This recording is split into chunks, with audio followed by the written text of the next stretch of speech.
स्वागत है, पठानिया साहब जिंदाबाद।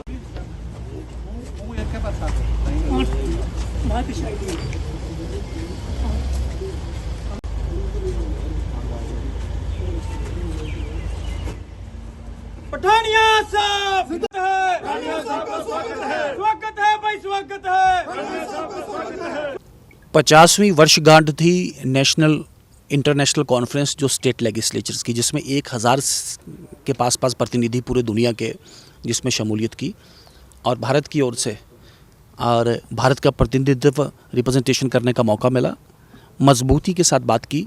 सबसे पहले तो भारत और यूएस का अपने आप में पारंपरिक और एक ऐतिहासिक रिश्ता है, चाहे भारत का असहयोग आंदोलन हो या अमेरिकन वॉर ऑफ इंडिपेंडेंस का वो जो बॉस्टन टी पार्टी हो जहाँ से अमेरिकन वॉर ऑफ इंडिपेंडेंस चला। भारत दुनिया का सबसे बड़ा लोकतंत्र और अमेरिका दुनिया का सबसे पुराना लोकतंत्र।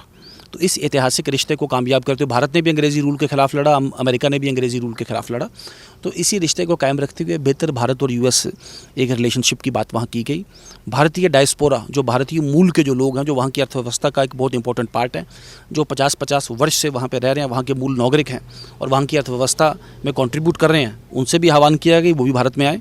पूरी दुनिया को कहा गया कि पूरी दुनिया के लोग जम्मू कश्मीर में आए। पहलगाम के बाद ऑल इज़ वेल, ऐसा कुछ नहीं है। पहलगाम के जो कातिल हैं, ये ऐसा जो कुकृत्य करने वाले जो लोग हैं, उनको सर अंजाम तक पहुंचाया गया और पाकिस्तान को भी एक संदेश ऑपरेशन सिंदूर के माध्यम से दिया गया कि भारत घर में घुस के भी मारता है और आतंकी फैक्ट्री को हिट करने की सक्षमता और सूक्ष्मता भारत में विद्यमान है।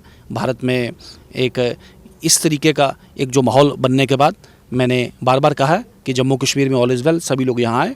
और ये जो टैरिफ, यूएस टैरिफ्स, कुछ मुल्कों की टैरिफ कम की गई लेकिन भारत की टैरिफ 25 से 50%, कहीं ना कहीं ये कोशिश है भारत के किसान, भारत के पशुपालन और भारत के मछली पालन वाले जो लोग हैं उनके लिए एक बिज़नेस का जो एक्सपोर्ट का जो माहौल है उसमें ख़राब करने की, उसमें एक मोनोपोली करने की। लेकिन भारत अपने किसानों के साथ, अपने मछली पालकों के साथ, अपने पशुपालनों के साथ खड़ा है।